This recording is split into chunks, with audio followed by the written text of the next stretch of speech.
Hi, Mel. Thank you for joining me today for a little chat. Hey, Crafty, how are you, darling?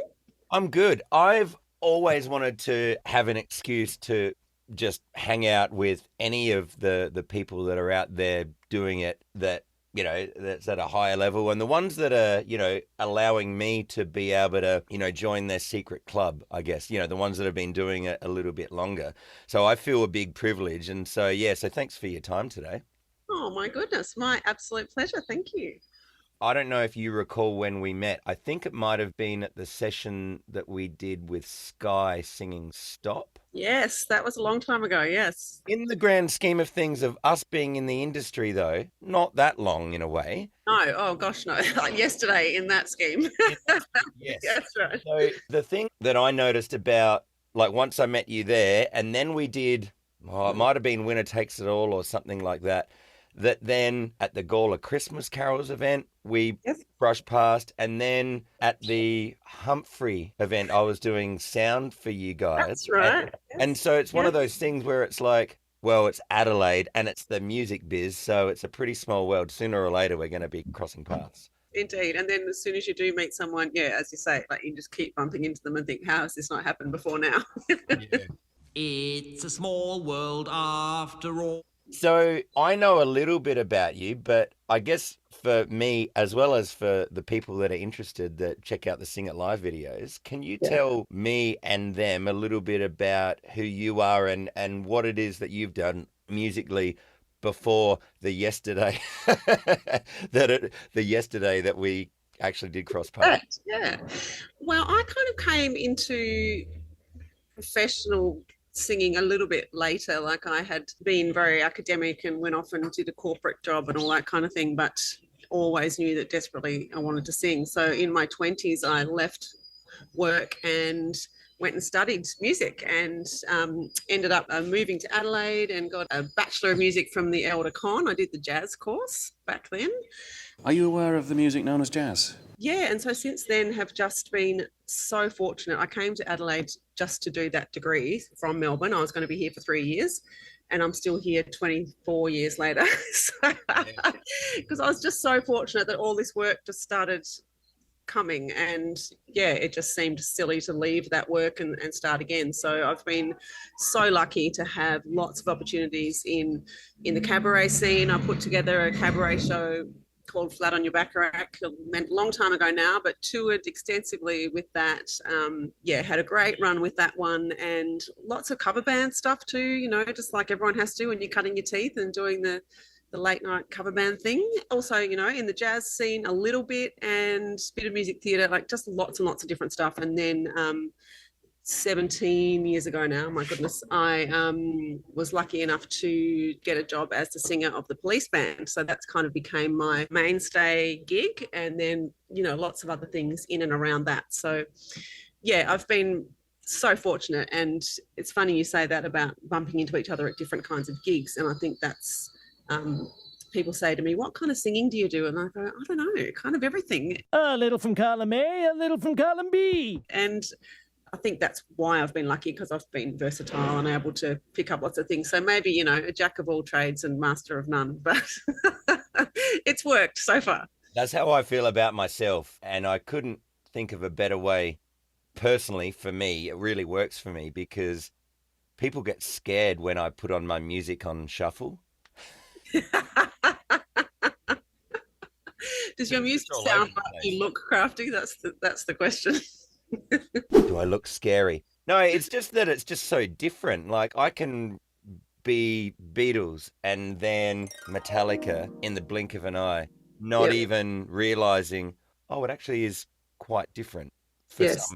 some people. Yeah, and mine's exactly the same. In fact, the one genre I don't have and that I'm no good at is like top 40, really kind of current stuff. And I'm probably showing my age, but I've never been a top 40 kind of, cover singer. It's just not my style. I love older stuff, and that's just kind of what moves me and what suits me the best. And I've never felt comfortable singing, what's on the mainstream radio at the moment. That's just not my thing. I love it and I appreciate other people doing it, but it's never been my thing.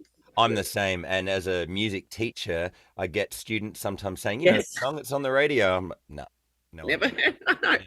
I've been walking around a shopping centre with my daughter, and she'll be singing every word to a song, and I'll go, "How do you know this? I've never heard it in my life." Yeah.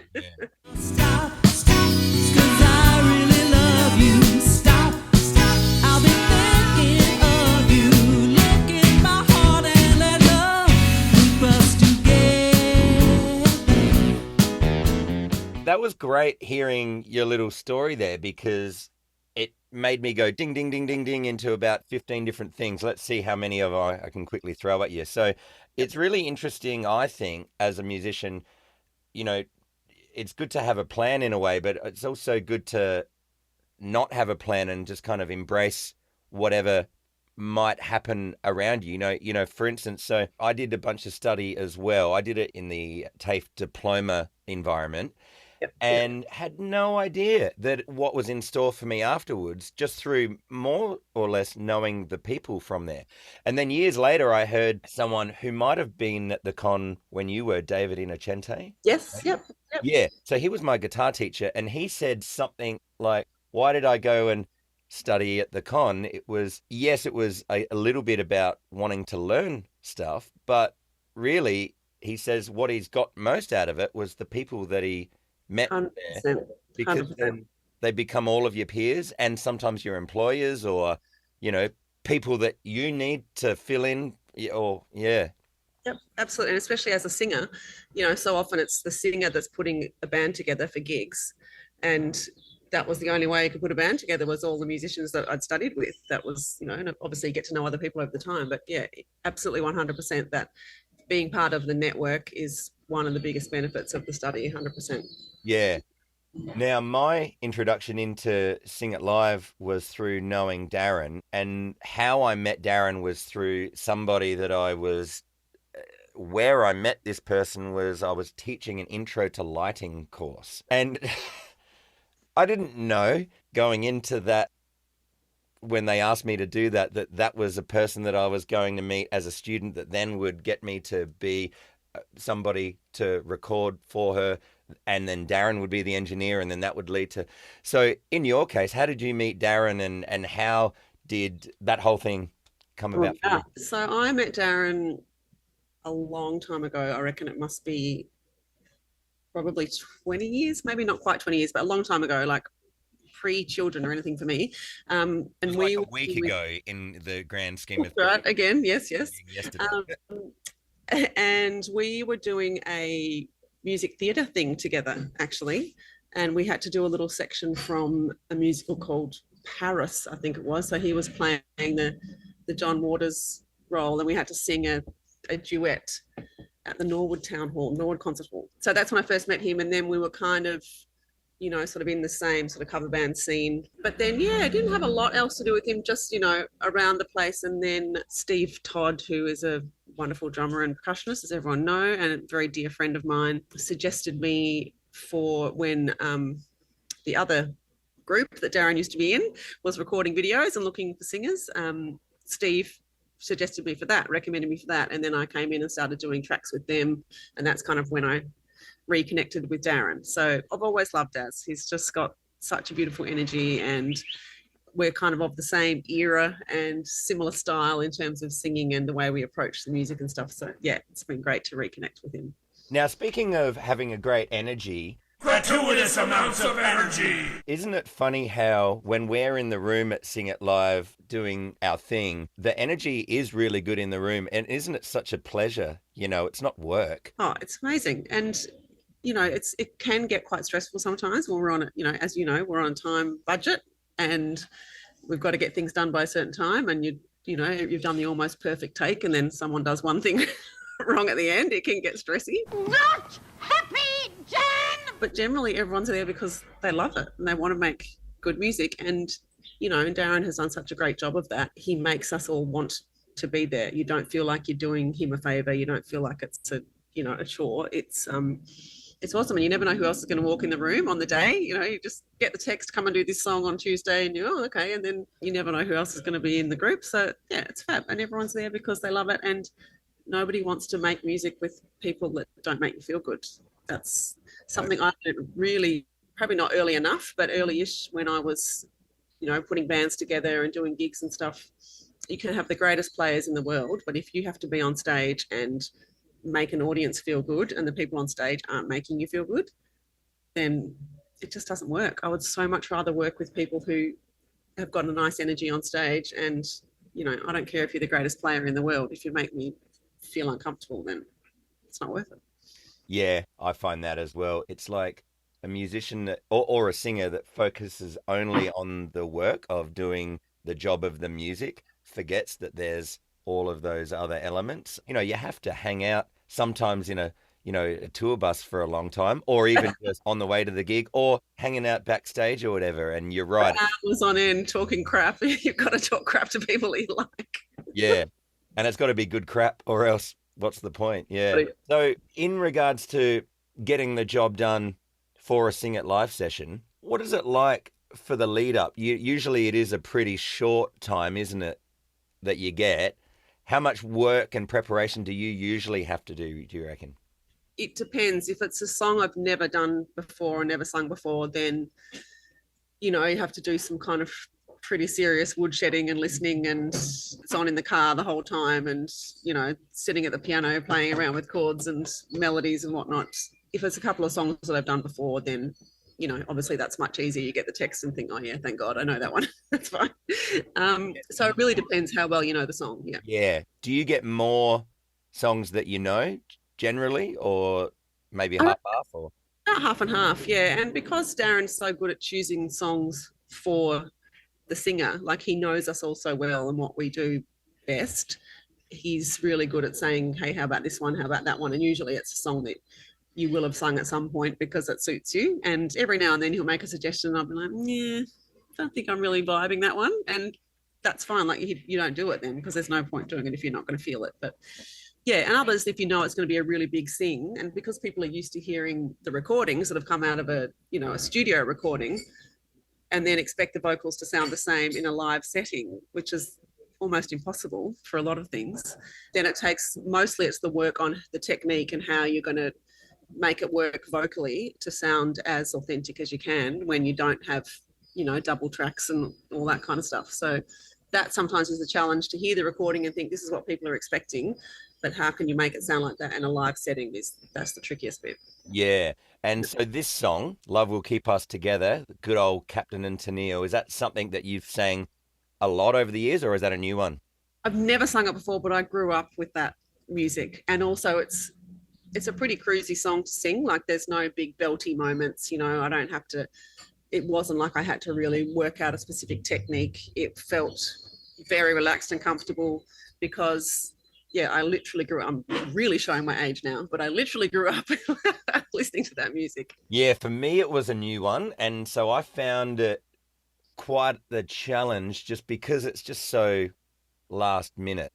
And I love a good challenge though. And so thankfully everybody was being very patient with me and just let me just quickly do the thing that I needed to do. It was mainly just those backing vocals while I'm still playing guitar at the same time, doing that juggling act. I don't know how you do it. I just have to sing. I don't have to play at the same time. And the interesting thing about backing vocals, I was thinking about that after that session, is people really underrate backing vocals and how important they are.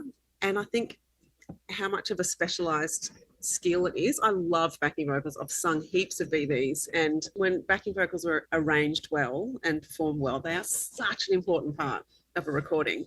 And you can't necessarily just kind of jump on and, throw a harmony in there. It's not like that. They're really carefully arranged and getting the blend, and, it's really important. So anyone who can do that and play an instrument at the same time is doing very well, I think. Well, thank you. And in your case, you've done a lot of lead vocals and backing vocals as well, because like I said, that's when we met. You were there doing backing vocals. What is, if you had to pick a favorite, doing lead or doing backing vocals, and as well, like what's the sort of the preparation and the stuff that goes into doing either? Like what's the difference? Well, I mean, obviously everyone wants to sing lead, you always want to be the superstar. That's just everyone's ego, I think. But yeah, I mean, so I love singing lead, of course, if it's a song that I really connect with. But I love singing backing vocals because it feels like you're an instrument, you're part of the band. You know, you're making sounds and singing lines and creating chords that, you know, it's like you're one of the instruments in the band. And that's what I love about it. And it sometimes takes a lot more work, because if you're singing with other people, as you know, other backing vocalists, you've got to be singing the same thing, and you've got to be making sure your harmonies are tight and your phrasing and blending your tone. And, you know, there's so much that goes into making backing vocals work well. It can actually sometimes be more time consuming, but yeah, and it's a lot less pressure, obviously, if you're not out the front. But I got a feeling that you and I are kindred spirits in this way, because, as you described it, a jack of all, master of none. And I feel like that, you know, my musical tastes reflect my personality, in that I like a little bit of this and a little bit of that. So, yes, it's nice to sing lead sometimes, for me personally. But then if that's all I did, I'd probably get a bit bored and a bit stifled with it. yeah, That's totally. like having that other way of being able to use your voice. And to be completely honest, it's also just about getting the work where you can get it. You know, if there's a gig, you know, I've done a lot of touring as a backing vocalist, you know, as a lead vocalist too, but, you know, sometimes you can't be all that choosy. You've got to be versatile and go, yep, if that's 6 weeks of work and it's BBs, I'll do it, you know. So you've got to kind of put your ego out of it a little bit and say, well, if you want the work, you've got to be able to adapt to whatever's out there. So, yeah. That's great. You belong to me now. Ain't gonna set you free now. When those girls start hanging around, talking me down, here with your heart and you won't hear a sound. So my favorite out of all of the videos, it's a big call, is What a Feeling. You did such a killer job. I was there, like, watching it on Saturday morning with one eye open, just on my phone going, wow. And then I was so energized for the day. It, like, everybody in the room did such a great job. But obviously someone needs to sell, you know, the icing of the cake to everyone. And so was that a song that you'd done many times before? And what do you remember about that song on that day? Again, it was the soundtrack to my teenage life.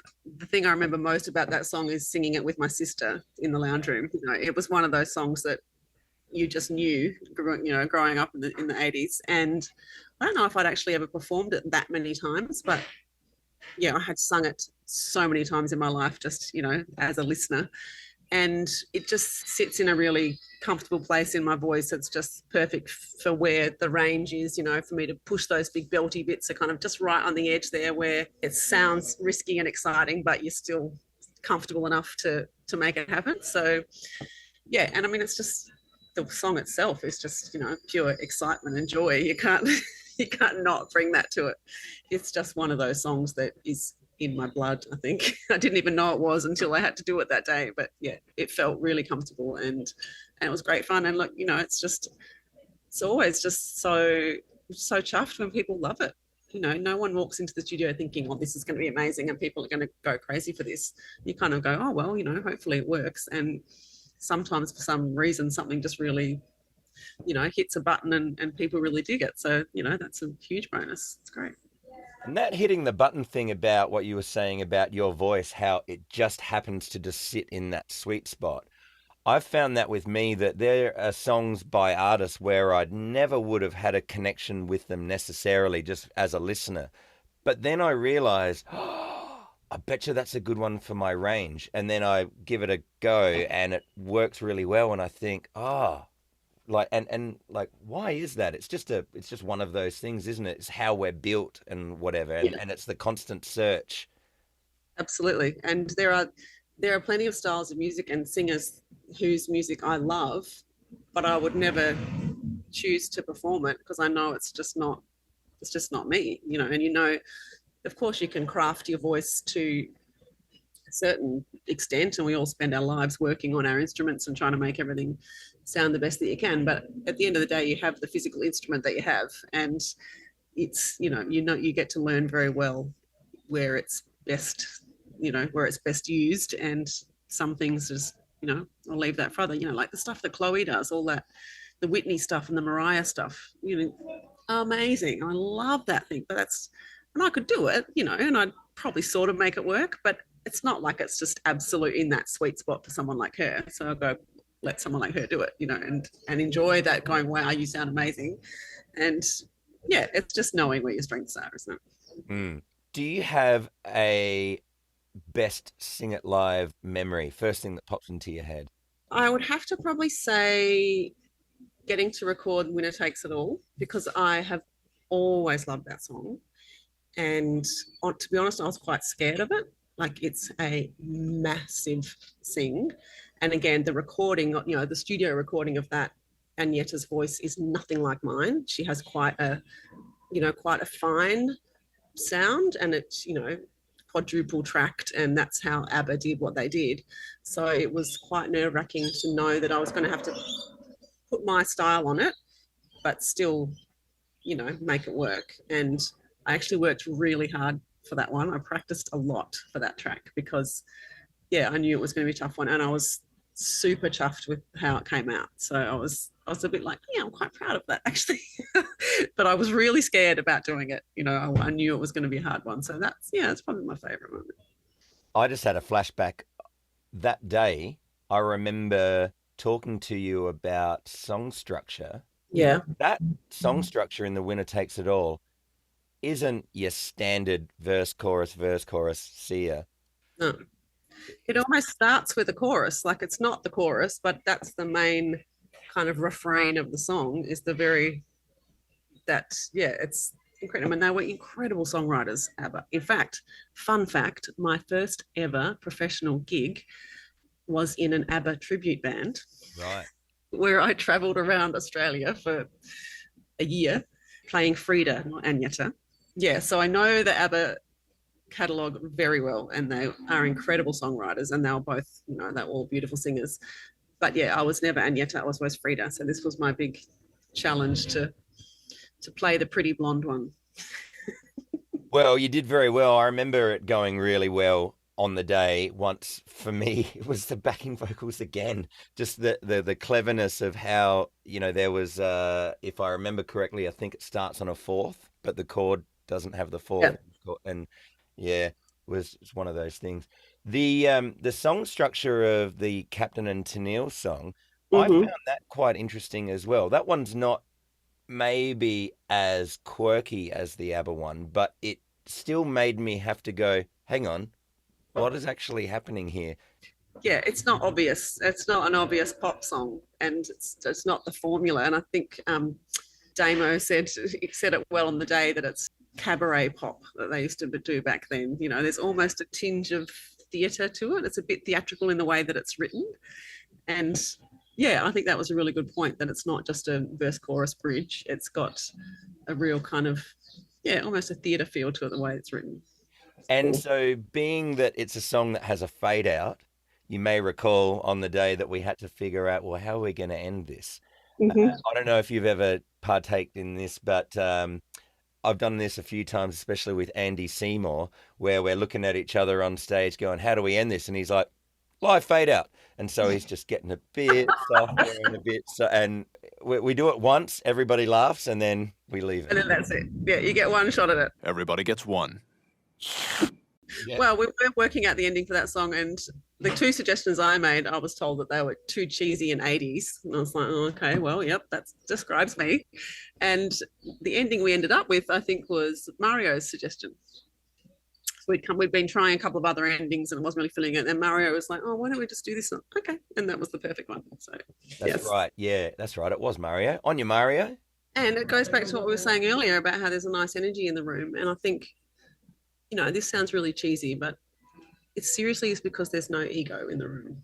So also, therefore, if my consciousness is working properly, I ought not to be aware of it. There's no one in the room trying to be the best or the coolest, or it's just no one trying to show anyone else up, or it's literally everybody working for the best product at the end of the day. And we've all got all the other things we do in our life, all of our gigs and our jobs and our family and everything else we do. And it's like this little kind of bubble that you come into on a Thursday just to, make that little bit of thing happen. And no one brings all of their crap with them into the room. It's just like, we've just got to make this song work. And yeah, it's actually, I think it's beautiful in that way. To have no ego is very rare, but it's I think that's why it works. I guess that's the magic, isn't it? And the fact that Mr. Mullan himself, he sort of pulls it all together and holds us together, and then we all say, all right, see ya, have fun with that, and then he Make that amazing. We'll wait to look forward to Saturday. Young and beautiful, but one day your looks will be gone. When the others turn you off, who'll be turning you on? I will. Thanks so much for hanging out with me and reminiscing of wonderful musical times. Thanks, Crafty. See you, darling. All right, no worries. See ya. We'll see you at the next session. Indeed. All right, cool. See you later. Bye.